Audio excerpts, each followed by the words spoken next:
In this video, I'll briefly go through the safe handling of a sharp sword and how to avoid nasty accidents. I'll also touch on the basic maintenance of a sword. I'm specifically aiming this video for new sword owners, whether you are getting a sharp sword for HEMA cutting practice, just for backyard cutting, or because you happen to like sharp swords. This might also work as a nice safety tip reminder for anyone who's going to hold a cutting competition or a cutting party.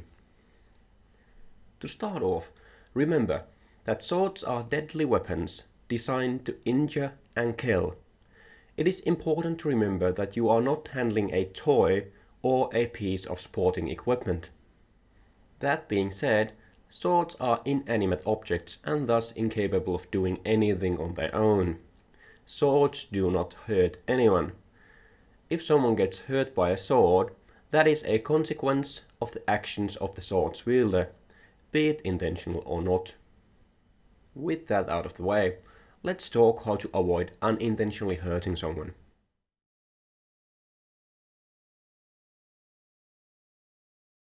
Accidents usually happen when people are not paying attention to the fact that they are handling a sharp object. When you are cutting or planning to cut, you are generally very aware of the fact of what you are holding and what you are planning to do with it.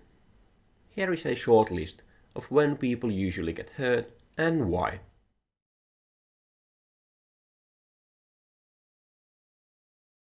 From what I know, this is the most common time for people to get hurt. This is also the only type of accident I've personally witnessed. When people are cleaning a sword after cutting, or at any time for that matter, they tend to forget that the blade is very sharp. When they are wiping down the blade, they end up cutting themselves.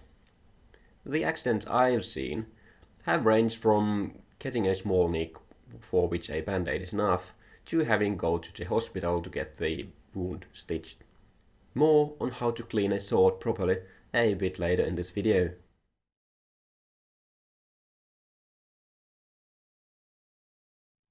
When you are transporting a sword, it's generally in some kind of a container. Because of this, you can't really see the sword, and if it's packaged poorly, accidents may happen. You might pack the sword for postage in a cardboard box, and the sword ends up coming through the end of the package. You might have a sword in a scabbard, and that in a sword bag. During transportation, this sword comes loose out of the scabbard. You put your hand inside the bag without looking, and you get cut. Once again, more on how to properly transport a sword a bit later in this video.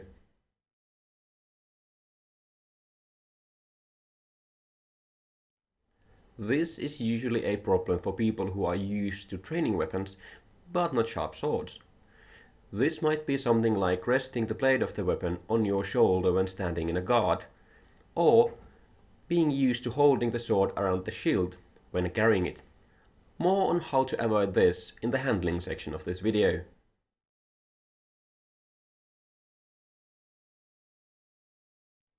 In my opinion, this is the worst one and can possibly have the worst outcomes.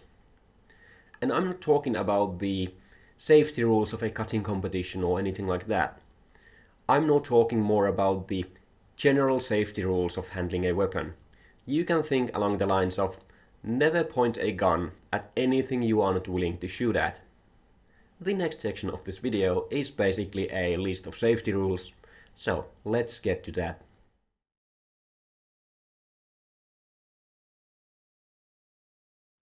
As said earlier, remember that a sword is a weapon. However, you should not fear a sword.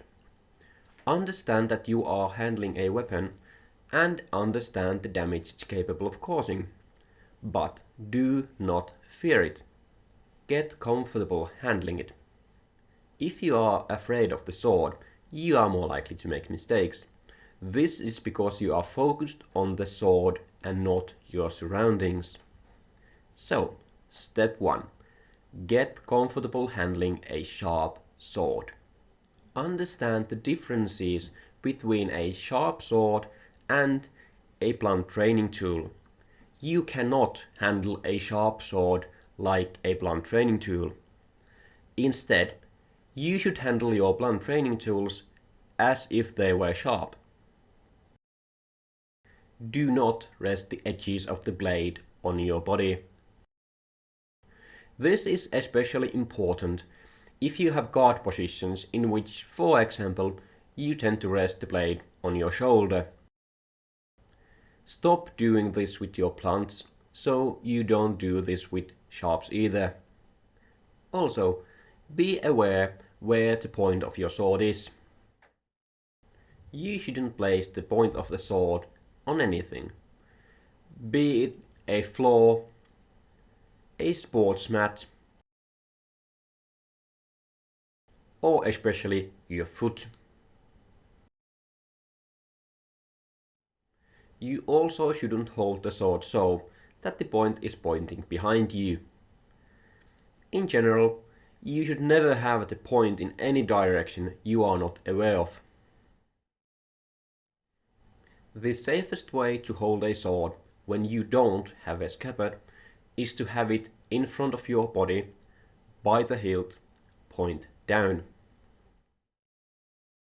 This is especially important if you are going around corners. It would be very unfortunate to turn a corner and accidentally stab someone. If you have a scabbard, it is safest to have the sword in it if you are not currently using the sword. In this case, just hold the sword by the scabbard. Of course, never ever put a dirty sword into a scabbard. You should never hold a sharp sword by the blade. Yes, it is possible to hold a sharp sword by the blade without hurting yourself, but this should really not be how you generally hold them. Be especially aware of this if you are used to holding your blunt training weapons by the blade under the cross. Also, do not handle swords when your hands are wet. It is way too easy to lose your grip. In the worst case scenario, the sword goes flying and hits someone. I've personally seen a sword go flying off like this, and even though it didn't hit anyone, that was a too close for call. If you lay down the sword for a moment, and you don't have a scabbard, or the sword is dirty and you can't put it in it, have the point pointing to a safe direction. I would recommend having the sword near a wall so that the blade is angled towards the wall. If you have a scabbard and the sword is dirty so you can't use it, you can use the scabbard to elevate the blade so it doesn't get, well, even more dirty.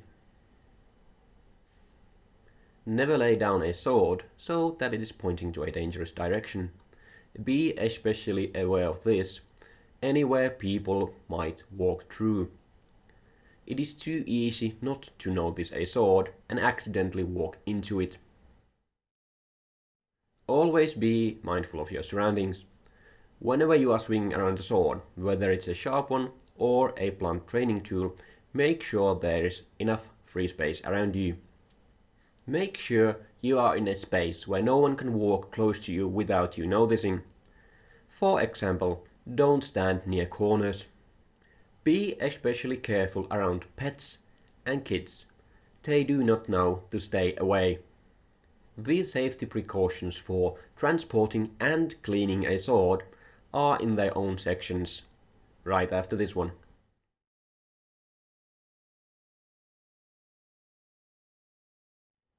Every now and then you have to transport your sword one way or another. All of these points hold, whether you are bringing the sword to your training hall or shipping it to another continent. If you are shipping your sword, be extra rigorous in the packaging. Remember, different countries may have different regulations when it comes to transporting swords. Make sure you know what those are. Always obey the local laws. Most swords come in a box of some kind, and those are usually good for transportation. The packaging should hold the sword so that the tip doesn't come in contact with the outer packaging. A sword will go through cardboard box rather easily. A common way of making sure of this is to have braces hold the sword in place so that it doesn't touch any end of the box. It is always a good idea to have something hard, like wood, between the tip of the sword and the cardboard box. If you have a scabbard, it's usually a good idea to have the sword in it during transportation. In this case, you also might want to tie the scabbard to the cross of the sword. The boxes shown here are the ones I received my swords from Albion in. A great option for transporting swords is a hard rifle case. Those were made to hold rifles in place, so they will do just fine for swords. Once again, if you have a scabbard, just put the sword in it and then put that into the hard rifle case. If you are transporting a sharp sword in a soft bag of some kind, the sword has to be in a scabbard. In this case, tie the bag down so that the sword cannot come out of the scabbard even a little. If for some reason this is impossible, for example because of the construction of the soft bag, make sure that you tie the scabbard to the cross or the hilt of the sword.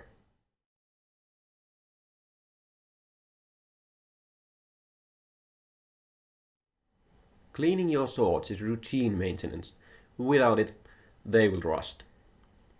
To prevent rusting, you need to keep your swords clean and oiled. Gun oils such as Ballistol or WD-40 will do just fine. You should always clean and oil your swords after use. Simply the grease from your hands will rust and dull the blade. For basic maintenance, wipe the blade clean with a rag of some kind or paper towels. I tend to prefer linen as it is somewhat cut resistant. Always wipe along the flats of the blade. Never ever wipe on the edges. This is how people usually get hurt.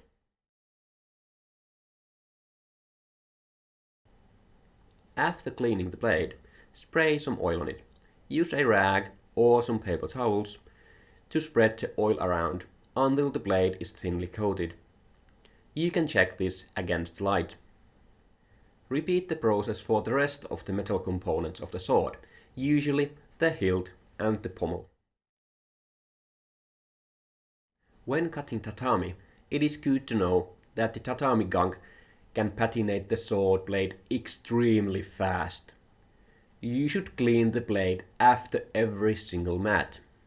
Simply pour some water on the blade and then wipe it clean using some rags, a paper towel, or my personal favorite, a sponge.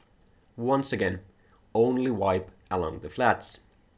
After that, wipe the excess water off the blade. Never put a sword with any tatami gunk on the blade into a scabbard. This will basically ruin the scabbard for you. This is because it is basically impossible to remove the gunk from the scabbard in any way, and as it's already in there, it will rust and patinate your blade. After you're done cutting, once again get your water and choice of wiping implement. Using those, carefully clean all the metal parts of the sword.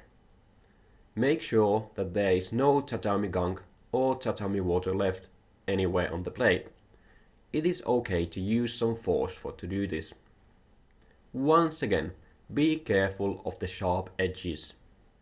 After the sword is clean, dry it with a dry rag or some paper towels.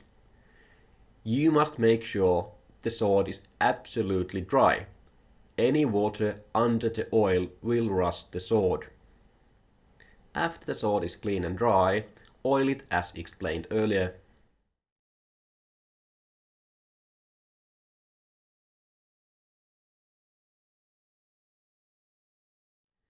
When storing a sword, it is a good idea to have it slightly oiled.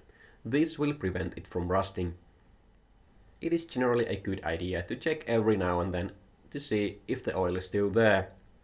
How long it takes for the oil to disappear highly depends on the oil you are using and the climate you are living in. In my apartment, my swords do just fine for over a year without any maintenance if they are not used. However, I've heard that some people need to reapply oil every couple of months. Keep an eye on your swords to see how long they last without reapplying the oil. Your mileage may vary. When storing a sword, it is important to keep it so that no one can accidentally hurt themselves. This is especially important when there are kids or pets around. I would not recommend to have bare-bladed swords anywhere a kid or a pet can reach. In my experience, whether you have your swords mounted on a wall, on a stand, in a box, bare-bladed or in a scabbard, has no effect how long the oil stays on the blade. Again, your mileage may vary, so be sure to check on your swords. If you use your sword for cutting, the edge should be resharpened every now and then. It is a fact of life that if a sword is used, it will dull. How often you need to resharpen the sword depends greatly on what you are cutting, how hard is the steel, and how is the edge profile. I will not explain how to sharpen a sword, because that's really out the scope of this video. However, do understand that if used, sword blades do in fact dull.